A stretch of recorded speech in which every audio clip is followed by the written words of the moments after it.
Et un choc, ce choc sera égal à 2 fois 50, donc 100 km à l'heure.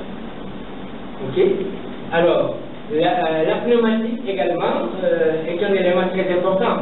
Mais ce qu'il faut retenir ici, ce sont les rainures des pneus.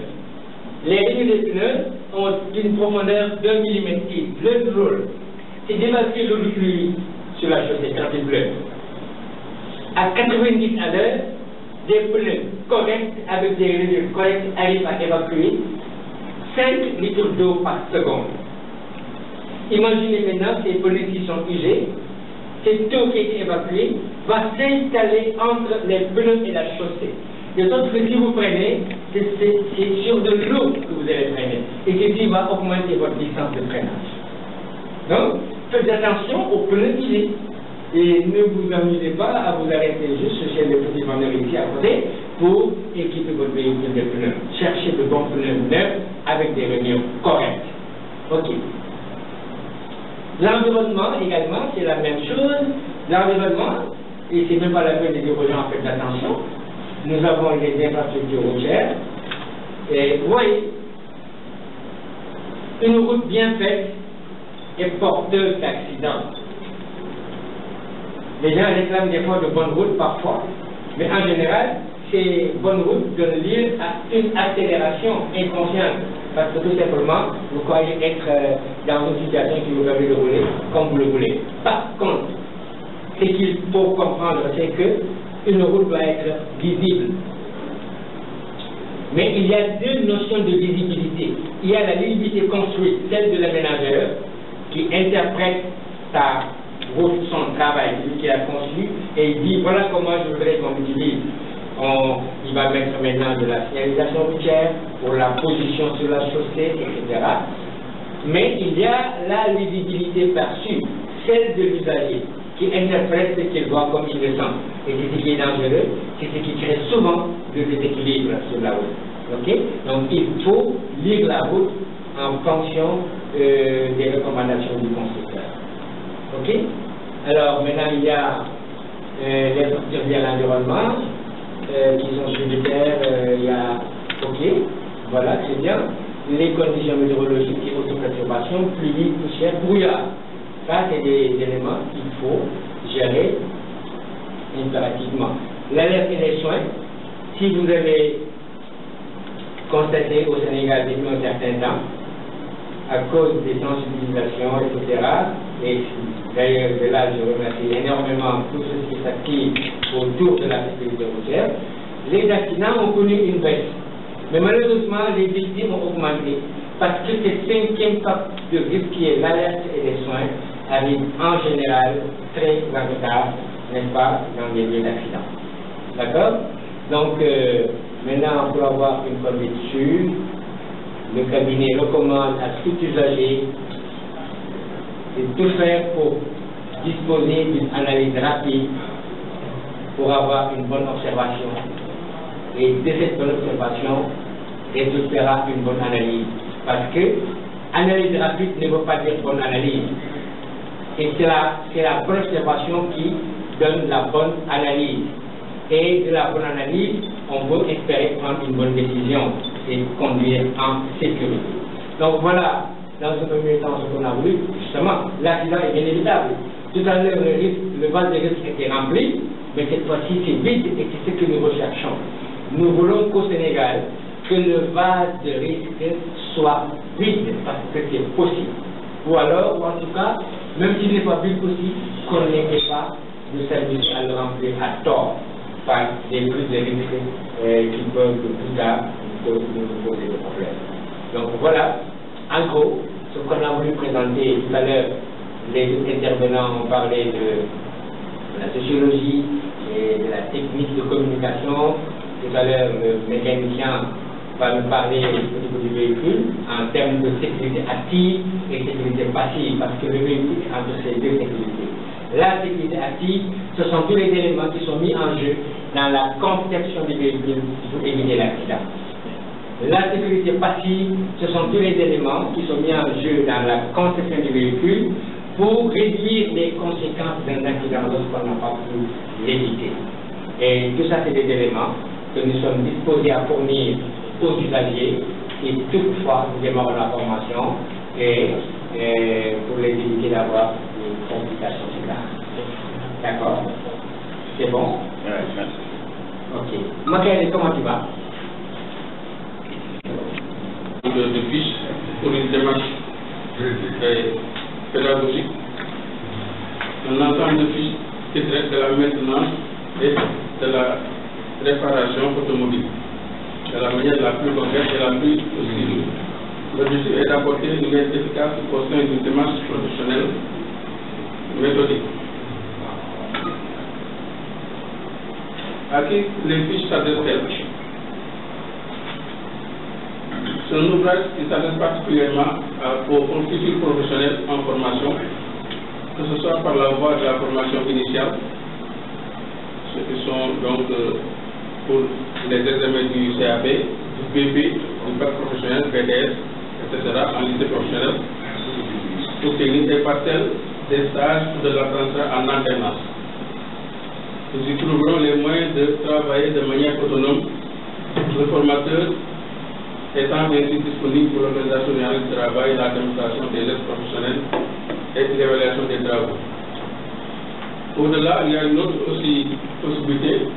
Toute personne qui a son véhicule, en particulier qui s'intéresse à la mécanique, l'entretien donc de son véhicule, personne bricoleuse qui aime à s'occuper donc l'entretien de sa voiture, rencontrera dans ses fiches une aide efficace et méthodique. Enfin, les automobilistes qui désirent seulement pouvoir mieux dialoguer avec le garagiste et comprendre une réparation, ils découvriront dans ces fiches-là toutes les connaissances nécessaires. Pourquoi maintenant avoir adopté un système de fiches? Ces systèmes de fiches vont permettre d'aborder les connaissances requises donc dans la mécanique, contrairement donc à une démonstration théorique. Les fiches sont là vraiment pour se prêter particulièrement bien à une présentation scientifique des connaissances. Ici, l'utilisateur trouvera l'essentiel de ce qu'il doit connaître sous une forme concise, les documents à consulter, l'outil à rassembler, les connaissances fonctionnelles à maîtriser, la démarche générale à suivre. Et bien sûr, la présentation sous forme de fiche permet un maniement aidé de l'ouvrage en toute circonstance. Vous savez, dans les fiches, voilà, dans les carrés, vous voyez, il y a un fiche, vous regardez et vous prenez votre travail, vous exploitez la fiche et vous prenez votre travail aisément. Ainsi, les interventions de niveau 1 sont réalisables par des personnes peu expérimentées, possédant un outil de base dont la liste est proposée à la fiche numéro 4. Elles peuvent donc intéresser aussi bien les particuliers que les futurs professionnels en type de formation. Les tâches du niveau 2, elles, sont essentiellement réservées aux futurs professionnels.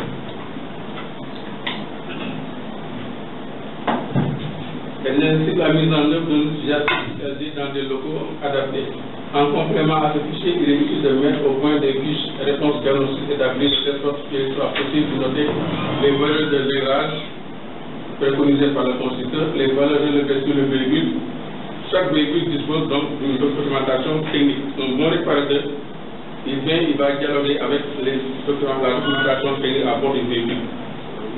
Donc une réparation basée sur des compétences avérées. Les observations sur l'état des éléments, les précis et les travaux à préciser. Le recueil de fiches accompagné de moyens technologiques. Effectivement, il y a un cours de technologie automobile et on regarde souvent le constructeur, avec les constructeurs pour mener une bonne opération, une bonne réparation. Le contenu de ces fiches maintenant. Pour les tâches de niveau 1, on va aborder donc d'abord le moteur. Qu'est-ce qu'il faut faire? Ce sont les tâches qui nous attendent donc dans l'entretien d'un moteur. Tâche de niveau 1, identifier le moteur, régler les jeux au support, remplacer le liquide de refroidissement, contrôler le circuit de refroidissement. Donc, ce sont des tâches de niveau 1. Chacun peut être amené à vraiment faire cela dans son véhicule, devant son véhicule. Contrôler un carburateur, régler le ralenti, qu'est-ce que c'est?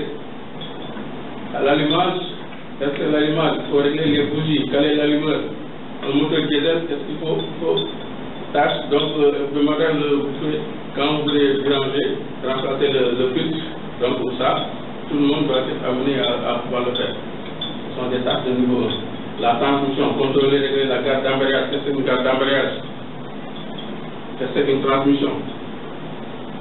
La suspension, contrôler la suspension, l'amortisseur, le freinage. Voilà, M. John avait apporté tout à l'heure le freinage. Il faut savoir remplacer les plaquettes de frein, remplacer les mâchoires de frein, le cycle de freinage, purger. Bon, le train roulant, les pneumatiques, M. John avait apporté seulement une petite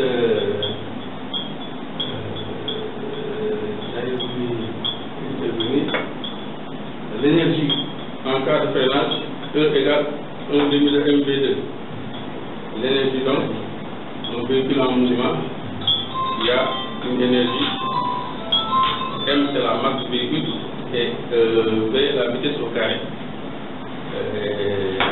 50 km au carré, M. John, 50 et 25, ça fait 250. Donc la vitesse est multipliée. Voilà, 50 c'est pas 2 par 50, mais 50 par 50, ça fera 250. Oui, donc vous connaissez l'énergie, donc ça c'est. On ne peut pas rester sur le véhicule uniquement avec. Donc on fait très attention. La géométrie du véhicule. L'électricité surtout. L'électricité. L'éclairage, contrôler l'éclairage et la signalisation, contrôler et charger une batterie. Il faut savoir faire ces opérations. Remplacer le démarreur, comment il faut faire, l'alternateur, poser une prise de remorque, la traction et le camion. Vous savez, entre les deux, il faut savoir donc faire la jonction, bien poser la prise de remorque. Maintenant, les tâches de niveau 2, on est contre le niveau. Les tâches de niveau 2. Au moteur, qu'est-ce qu'il faut faire? Au moteur, qu'est-ce qu'il faut faire dans les tâches de niveau 2? Contrôler les compressions, contrôler derrière la culasse. Oui, là, il faut quand même déposer le moteur pour pouvoir faire ces opérations-là. C'est pour ça que c'est un peu lourd par rapport aux tâches de niveau 1. Remplacer les swaps, mesure des cylindres, les chemises et les pistons. Là, on est dans le bloc moteur. Le dépassement des chemises, caler la distribution. La calculation ici, voilà, on montre un peu en niveau. Le ralenti, l'injection d'essence. Il y a l'électronique qui intervient. Et les moteurs, les véhicules modernes, vous voyez, il y a l'injecteur pour l'essence. On avait connu donc l'injection avec les injecteurs, le moteur diesel. Et là, les véhicules à essence, on appelle donc le dispositif donc pour l'allumage, donc l'essence est injectée, mais de façon électronique. La bobine d'allumage, le circuit, l'angle de câble, le cycle d'allumage électrique, le banc diesel. Ici, on a à contrôler les injecteurs. On va prendre cela, la pompe d'injection, toujours dans le moteur diesel. La transmission, là également, on va aborder, on va toucher la boîte de vitesse. Régler une boîte de vitesse. Régler quand on remplacer un embrayage. La situation de l'amortisseur. Ici, on va prendre l'exemple d'un amortisseur McPherson. Remplacer les sphères. Le freinage, on va contrôler les freins, purger les freins. Avec un appareil. Régler un correcteur de freinage. Le train roulant, la roue, équilibrer une roue. Un véhicule, il faut savoir, donc, équilibrer la roue. Le train avant, la géométrie du train avant. Tout ça sont des connaissances. Donc on va contribuer dans la formation des moniteurs. Et ce qui sont bien sûr les usagers de la route, les chauffeurs, donc ils sont besoin de ces connaissances de comprendre leur outil de travail. L'électricité, régler les phares, il faut savoir régler les phares, le cycle de charge encore, le démarreur, réviser un démarreur, un alternateur, c'est quoi? C'est une centrale électrique. Le véhicule il roule avec sa centrale électrique à bord. Donc ce sont des connaissances qu'il faut contrôler l'alternateur vent. Et là nous avons donc un équipement non moins important dans la sécurité routière, c'est la climatisation automobile. C'est un élément très important. Donc j'ai voulu donc y faire un clin d'œil sur cette connaissance-là. puisque vous savez, la climatisation participe largement au confort, au comportement de conduite, à la sécurité routière, à la sécurité des passagers.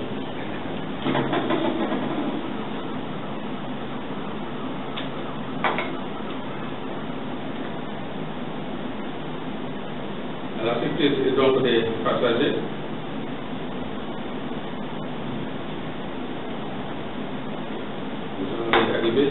Voilà. Donc, si j'ai parlé de la climatisation automobile, c'est un élément. Bon, quand on n'est pas dans les facteurs donc, de risque, je crois que la climatisation joue un rôle très important. La climatisation participe donc au comportement connu à la sécurité des passagers par une meilleure visibilité. Tout à l'heure, M. John parlait bien de la visibilité. Donc, par une meilleure visibilité, suite à l'assèchement de l'air, réduisant les formations de buée. Une vigilance accrue du conducteur par une température contrôlée qui engendre une diminution de la fatigue. Une sensation de bien-être des occupants du véhicule occasionnée par une ambiance d'air agréable. La mesure climatique cumulative comprend la température, l'humidité et le mouvement de l'air, ainsi que les radiations thermiques. En conclusion, la zone de bien-être exige une température comprise entre 21 degrés Celsius et 26 degrés Celsius, une hygrométrie de l'air comprise entre 35 et 105%, une vitesse de circulation de l'air comprise entre 0,07 et 0,25 mètres par seconde. Une pureté de l'air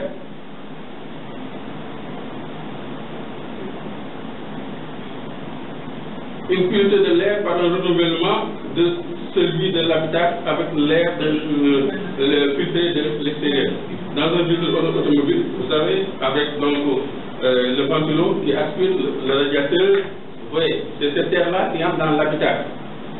Et ça passe donc par un ensemble, donc voilà, comme les frigos, il y a le condenseur, le déshydrateur, l'évaporateur, et voilà, vous êtes bien, l'air est prêt. Donc tout ceci, ce sont des connaissances donc, qui vont servir un peu avec les véhicules, les nouveaux véhicules. Une bonne connaissance théorique et pratique d'un système de climatisation est nécessaire pour pouvoir intervenir correctement, soit au cours de la première installation, soit à l'occasion de l'entretien périodique, ou encore lors d'une intervention de maintenance à une anomalie constatée. En conclusion, le trafic routier moderne pose aux véhicules de haute exigence qui doivent être satisfaits de façon optimale, même dans des conditions particulièrement difficiles. Dans ce domaine, l'électronique appliquée aux véhicules apporte une contribution déterminante en ce qui concerne l'allumage et la carburation. L'électronique permet également d'économiser et de mieux utiliser le carburant, tout en obtenant une combustion peu polluante. Il s'agit surtout de la micro-informatique qui permet de maîtriser de façon sûre et économique les processus de commande et de régulation. In fine, aujourd'hui, l'ordinateur, le calculateur, en un mot l'informatique, de façon incontournable est installé ou s'installe à bord du véhicule. Donc nous sommes amenés vraiment à donner toutes ces connaissances-là à nos collègues apprenants, enfin à nos collègues moniteurs et autres usagers de la route. Donc un petit exemple, vous avez les commandes électroniques pour ouvrir la porte de loin, vous allumez même votre véhicule. Et tout ça sont des connaissances qui nécessitent donc, et les connaissances sont là. On va essayer donc vraiment de transmettre le maximum qu'on peut. Donc voilà, je vous remercie. Donc, sur la route. Et en cherchant à éliminer le nombre d'accidents sur la route, donc nous aussi en tant que concepteurs, nous battons de telle sorte que qu'il y ait aussi moins d'accidents sur la route. Donc, dans notre exposé donc, au sommaire, nous allons d'abord introduire notre travail. Ensuite, on va parler proprement dit de la route. Ensuite, on va parler des accidents. En 400%, on va parler des principes, les principaux paramètres de conception géométrique des infrastructures routières. Et enfin, nous allons conclure notre travail. Donc, à l'introduction, nous allons de nos jours, avec la mécanisation de tous les secteurs de l'économie et surtout de la modernisation de plus en plus poussée du trafic routier, nous assistons à une augmentation exponentielle du nombre d'accidents de la route. Selon les statistiques de l'OMS, chaque année, 1,35 million de personnes trouvent la mort sur la route, soit plus de 3000 personnes tuées par jour, en plus d'été tués, il y a 150 000 blessés, dont 20 000 personnes resteront handicapées à vie. Cette hécatombe et cette somme de souffrance qui frappe tous les tranches d'âge n'épargne aucun pays. Donc, voyons cela. Ceux qui œuvrent vers dans les écoles de formation, sous notre école, font vraiment l'effort de telle sorte que les conducteurs aient des bonnes informations et les bonnes formations pour que les accidents se réduisent dans les routes. Donc nous, de notre côté, on essaie d'améliorer tant soit fait, que ce soit dans les zones urbaines ou encore dans les zones reculées, pour que, au niveau des routes, qu'on a de moins en moins des accidents. Donc nous allons parler, qu'est-ce qu'une route? Une route, au sens littéral, est une voie terrestre au niveau du sol ou sur viaduc, aménagée pour permettre la circulation des véhicules à route. Ce thème s'applique plutôt aux voies importantes situées en rase campagne et ne peut être apparenté à une route. Donc, nous avons les termes qu'on utilise plus dans notre domaine, et nous avons les routes nationales, nous avons les autoroutes, nous avons au niveau des villes, et les routes, nous appelons les voiries. Donc, le terme route est plus utilisé lorsque nous sommes hors de la ville, on parle des routes. Au niveau des villes, on parle des voiries. Mais tous, en quelque sorte, les gens, en gros, emploient le mot route, que ce soit dans la ville, que ce soit au niveau des zones reculées, on parle toujours de route. Donc, nous allons rester dans ce thème en utilisant le mot route. Nous allons définir aussi un accident. Donc, un accident de la route est un événement qui implique un ou plusieurs véhicules motorisés qui a lieu sur une voie publique et qui entraîne des dommages physiques ou matériels. Donc, parlons d'un accident, tout le monde a l'image d'un accident. Même si on n'a jamais vécu un accident, on a déjà entendu ou vu un jour un accident. Donc, notre séminaire, ou encore la formation que nous voulons offrir aux encadrants, aux enseignants des auto-écoles, c'est pour éliminer, c'est pour renforcer les capacités aux enseignants pour que les usagers de la route aient les informations possibles et soient bien équipés, soient bien formés afin que les accidents soient vraiment limités, que le nombre soit vraiment limité, parce que nous savons que le risque zéro n'existe pas, et tant qu'on est sur la route, c'est que l'accident peut toujours arriver. Mais au-delà de ce que l'accident peut arriver, mais notre comportement agit aussi sur l'accident. Donc, ce que nous pouvons faire, c'est d'éduquer tous ceux qui empruntent la route, que ce soit ceux qui sont dedans ou encore ceux qui sont du passage, de telle sorte que tout le monde soit informé afin que la route soit bien utilisée.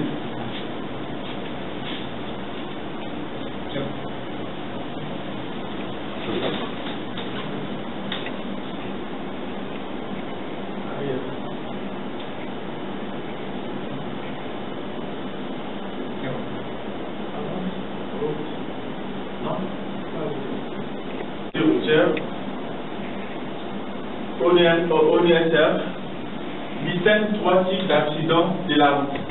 Nous avons les collisions solo, un seul usager et un obstacle. Les collisions simples, 2 à 3 usagers de la route avec ou sans obstacle. Et les multi-collisions, plus de 4 usagers. Donc ça c'est la classification au niveau des accidents de la route. Et nous voyons qu'il y a des accidents qui sont dus aux obstacles, il y a des accidents qui sont dus par rapport à l'état de la route ou à l'état de la personne. Donc, en tout ça, nous disons que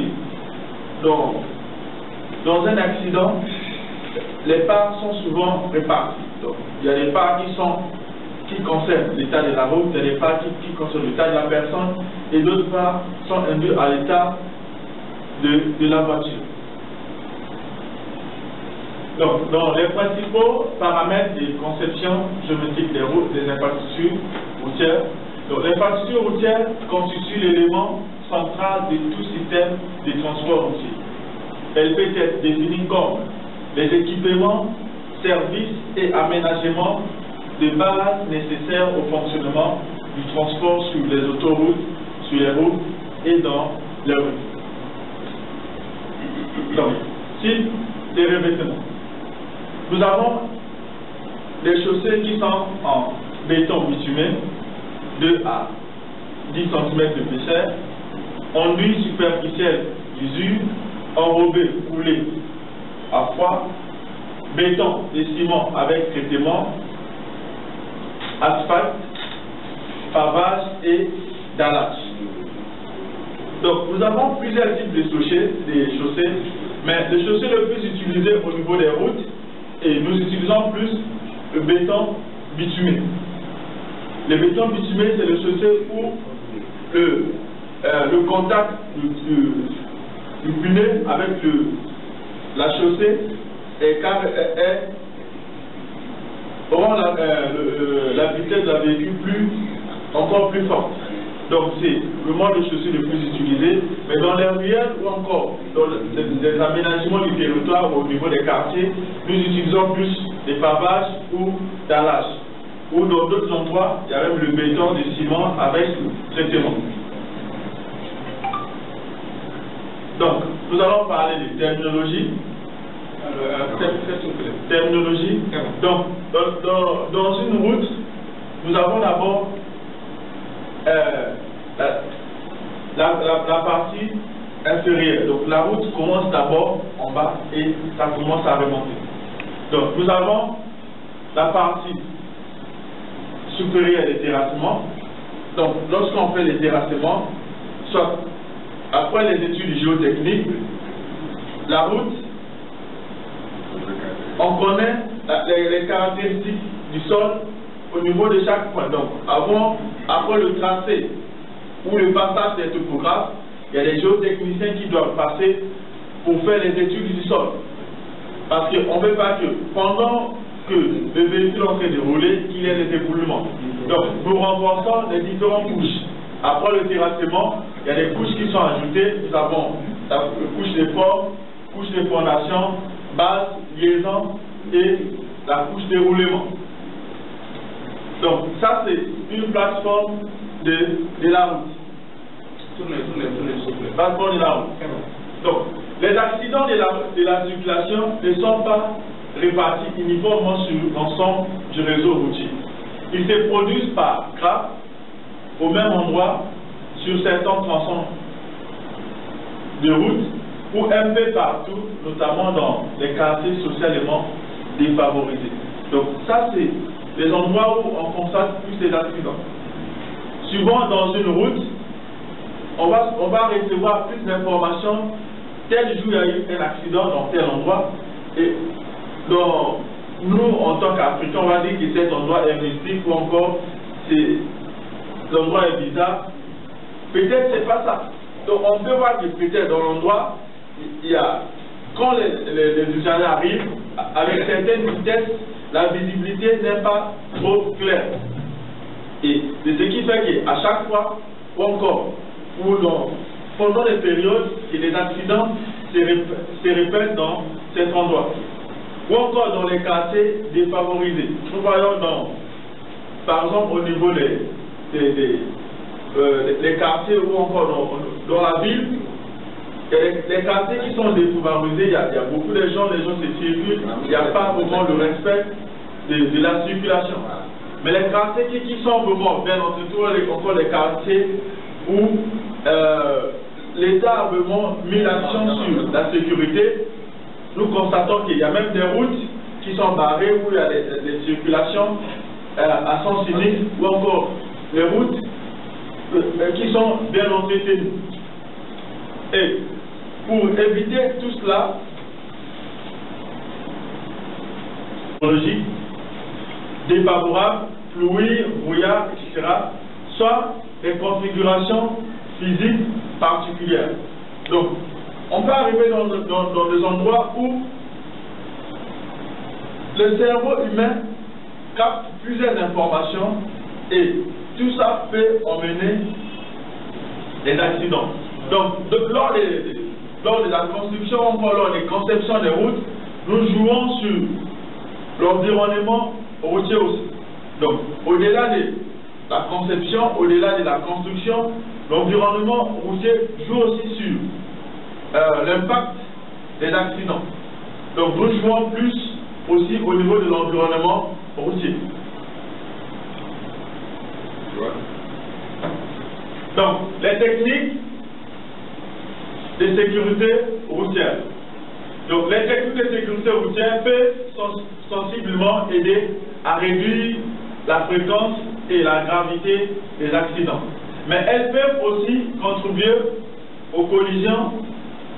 Le réseau routier influence le risque des collisions parce qu'il détermine la façon dont les usagers de la route perçoivent leur environnement, et leur indique au moyen de signalisation et de contrôle routier ce qu'ils devraient faire. Ce qu'ils devraient faire.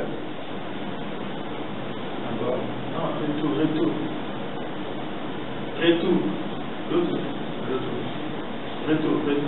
Donc, sécurité primaire. Donc, nous avons des sécurités primaires. Donc, la sécurité primaire vise à limiter la fréquence des accidents en s'attaquant à leur cause. C'est dans ce cas qui s'inscrit la démarche paysager et lisibilité qui a pour but d'agir sur le comportement des usagers. Donc, nous avons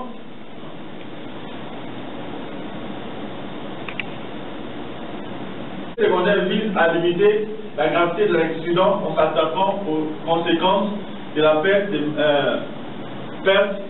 de maîtrise du véhicule. Donc, nous, en tant que techniciens de génie civil, nous jouons au niveau de la sécurité primaire. Donc, sensibiliser les usagers et rendre les routes utilisables, rendre les routes accessibles pour limiter les risques au niveau des routes. Donc, nous avons dans les communes urbaines, et nous constatons que lorsque les ronds-points ou encore, on dit souvent giratoires, ne sont pas bien tracés, il y a beaucoup d'accidents ou encore des embouteillages qui peuvent causer beaucoup d'accidents à ce niveau.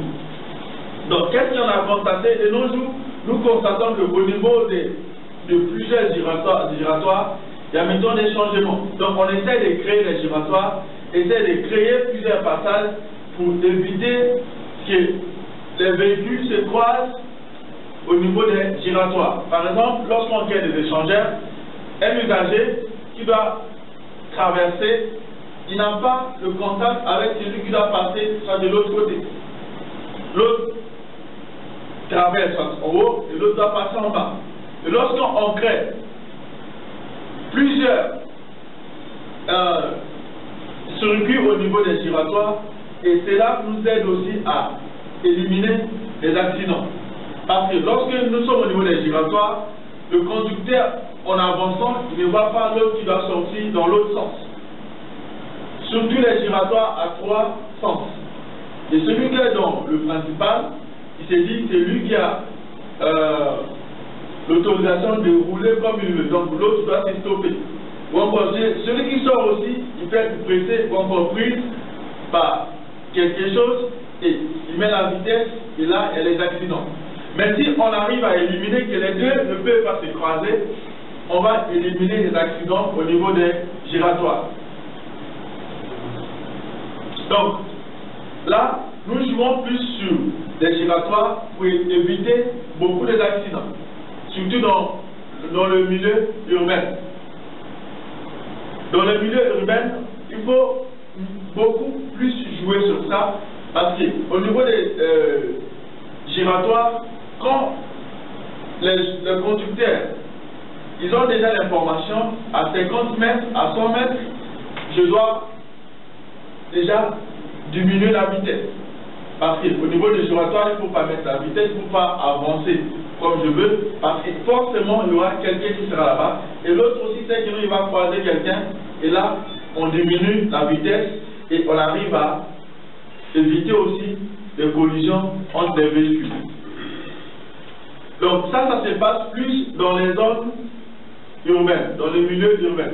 Maintenant, bon, on va un peu parler des statistiques. Donc, quels sont les avantages lorsque nous essayons de placer les giratoires? L'on transforme un carrefour ordinaire en giratoire, le nombre d'accidents corporels diminue de 32% à la rencontre de 3 axes et de 41% pour un carrefour en croix.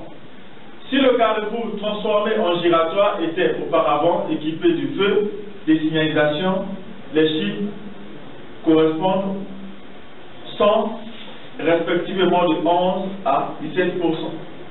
Donc, surtout, les gens se confondent souvent rond-point et giratoire. Rond-point, souvent, il n'y a pas de signalisation. Au niveau des giratoires, on essaie de maximiser beaucoup d'informations pour que le conducteur ait vraiment la sensibilité pour éviter des collisions entre les voitures. Donc, au niveau des routes nationales ou encore des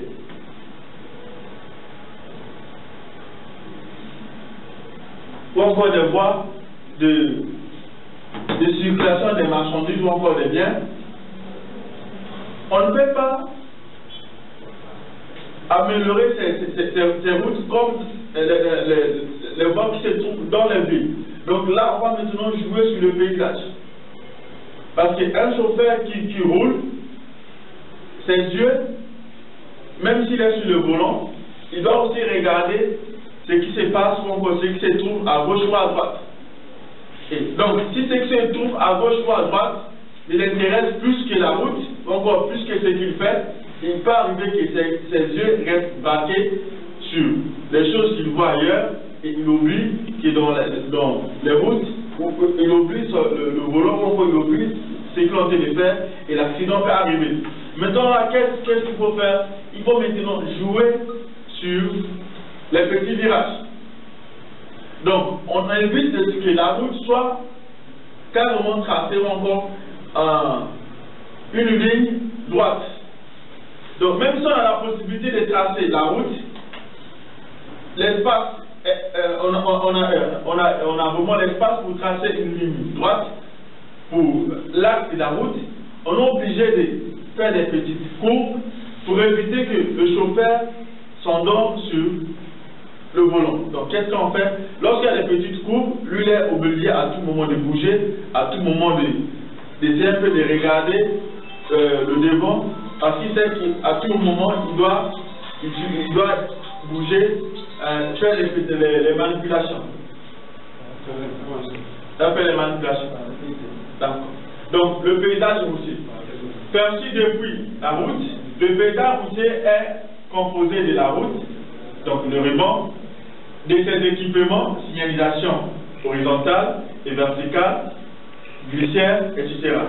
Et de ses abords, accotements, énervés ou minéralisés. Fossés, talus, plantations diverses, etc.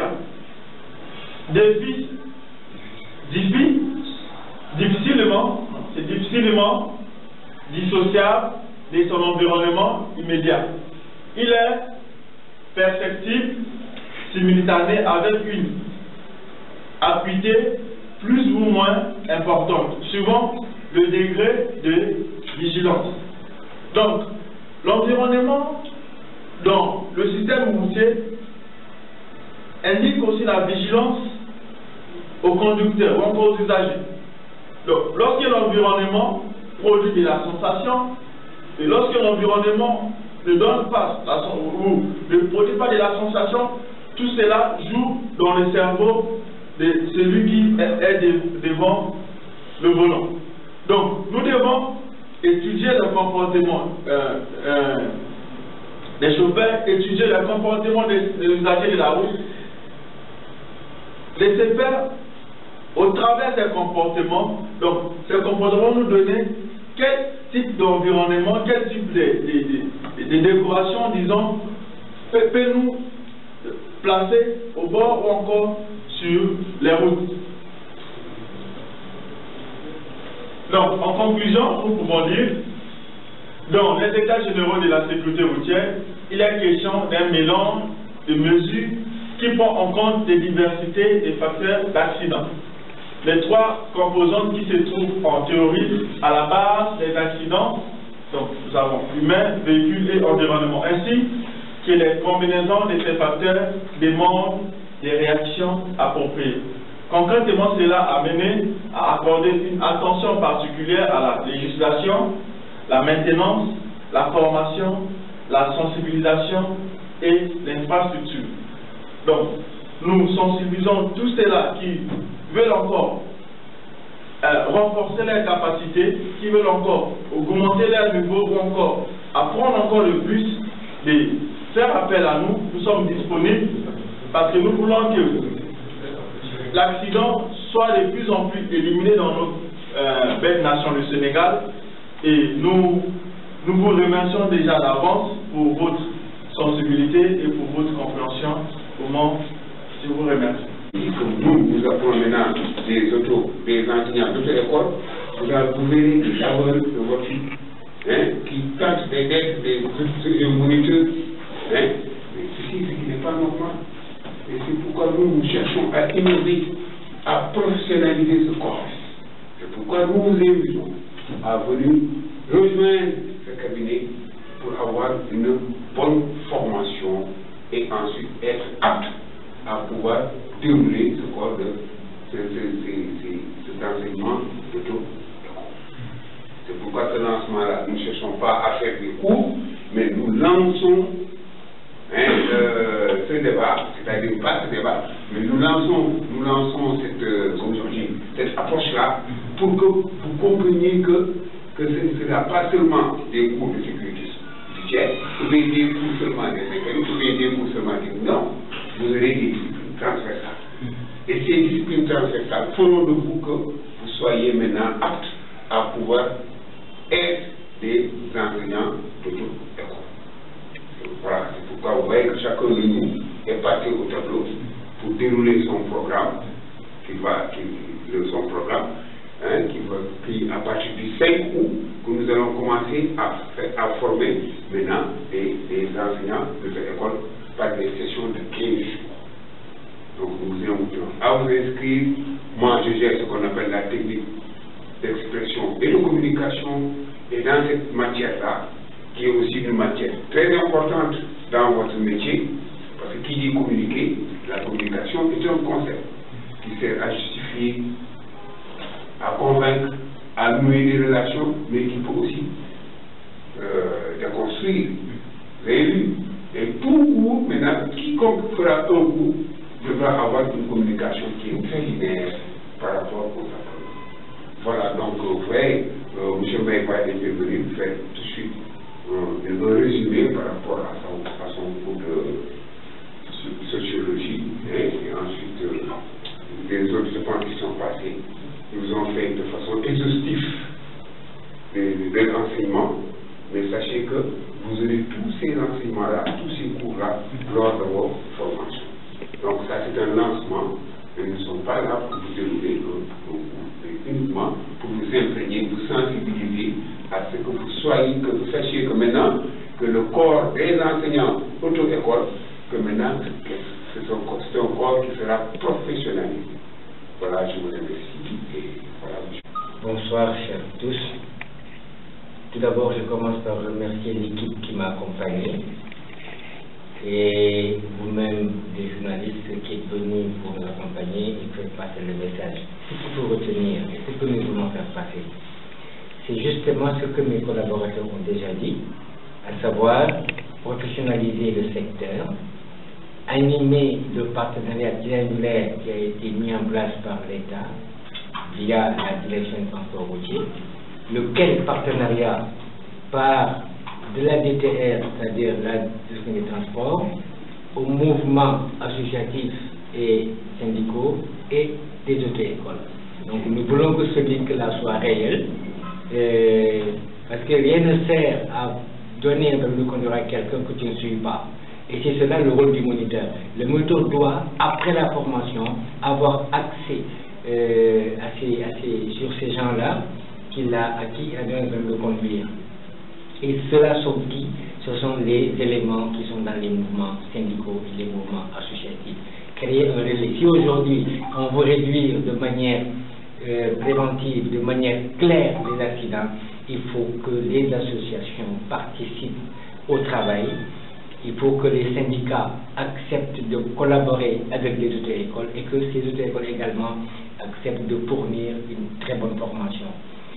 Cette formation, évidemment, va reposer sur un programme. Le Sénégal dispose d'un programme de formation, enfin d'un canevas de formation. Si vous allez dans la loi 2230 qui régit notre code de la route, il y a un programme de formation, mais c'est un programme de formation pour l'obtention du permis de conduire. Donc tout à l'heure, le professeur de sociologie a bien développé la sociologie dans la sécurité routière, ce qui est très très important, parce que c'est un métier transversal, la sécurité routière.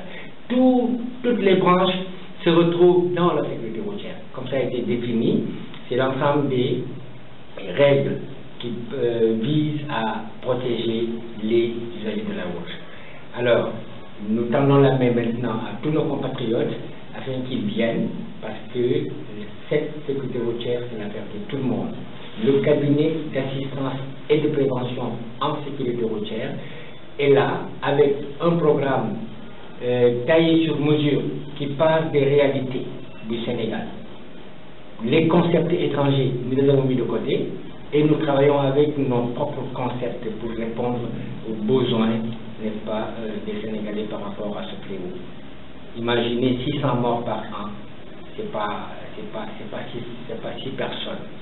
Donc nous devons tous prendre cette sécurité routière très au sérieux et aider le gouvernement. En fait, nous ne sommes pas en train de faire autre chose que le gouvernement a mis en place. Nous utilisons juste le code de la route, le plan national de sécurité routière, afin que l'État puisse disposer d'une dimension communicationnelle étendue, parce que c'est cela dont souffre l'État du Sénégal. Une dimension communicationnelle. L'État, tout ce qu'il fait dans ce sens-là n'est pas très bien connu des populations. Mais l'État est en train de faire un excellent travail, n'est-ce pas, d'information. Mais il faudrait que ces informations puissent être véhiculées jusqu'aux ayants droit. Ces ayants droit-là, ce sont des populations, et le cabinet constitue un trait d'union entre cet État du Sénégal et les populations sénégalaises qui ont besoin d'être protégées sur les routes. Voilà, may continuer, damay remercier sama équipe bi nga xam ne ñoom la àndal ñu liggéey ak man de façon très sincère et très honnête. Liggéey bi nag li ko andi dañu fas yéene xeex accident, mais xeex accident bi nag du yem rek ci moytu leen lii def leen ne et cetera, mais dañu bëgg a def formation jëkkee ko ci ki nga xam ne moom moo war a former ji ñeneen ñi. Bu ko defee moom bu kenn am na formation bi mu war a am xam métier mooy kan, parce que moniteur auto-école du n'importe qui. moo tax léegi d'ailleurs waxatuñu moniteur auto-école, dañuy wax enseignant de la conduite, parce que c'est les enseignants à part entière. Dañuy utiliser un programme. Un enseignant war na mun lire programme, war na mun bind programme, te loolu mooy véritablement le rôle du moniteur, parce que dafay jouer un rôle social. Comportement bi nga xam ne moom la ki dawal oto di am te mu jógee auto-école, moniteur bi ne jàpp ne lépp loo xam ne nii def na ko ci erreur moom am na ci part de responsabilité. Donc il est normal et il est temps pour que au-delà ñuy préparer élèves yi wala usagers yi ci permis de conduire, nañu plutôt intéresser le suivi permanent de cette formation par des actions de sensibilisation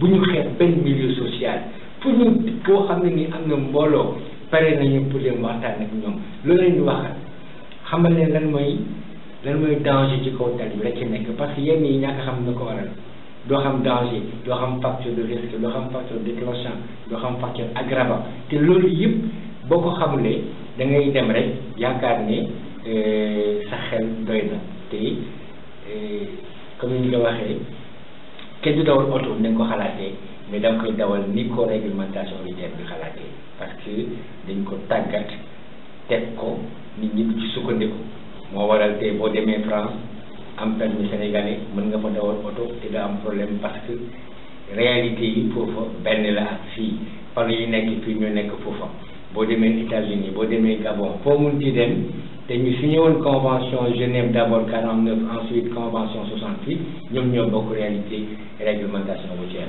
à part quelques exceptions yi nga xam ne nii ñu ngi koy fekk ci les concepts yi bépp réew am ci moom am na nag ay des concepts communs nga xam ne réew ñoo ko bokk mais am na yoo xam ne nii bokkuñu ko ndax les réalités ne sont pas les mêmes boo demee Mali ji ñoom nañuy gérer seen sécurité routière bokkul ak ñun ci à tout point de vue mais am na ci yoo xam ni ñoo ko méngóo lu mel ni signalisation routière ñoo ko bokk comme nag loolu dem na addina bi wóor ngeen képp xam nañ ne di tali bay rey ci doomu aadama moo ëpp bépp jàngoro bu ñu fekk Covid 19 bi génn baat ci démb lii day ci tali bi moo ko ëpp paludisme li tali bay rey moo ko ëpp kon nañuy jóg taxaw ñun ñëpp man koo nekk benn jàppalante amuñu prétention nag ne dañu ñàngal ñëpp li ñu am mooy volonté nekk ay sénégalais bëgg participer ci combat bi nga xam ne nii moom moo ñu intéressé parce que Afrique 2% kese la am ci parc automobile mondial ba pare lii dee Afrique moo ëpp lii dee feneen kon ëpp na rapport banque mondiale bi passé 2013 nee na 1,250,000 doomu aadama ñu nekk ci kaw tali bi te moitié bi mu ngi deewee Afrique te Afrique moo gën néew oto kon y a un problème bi c'est quoi jàng kese tout leneen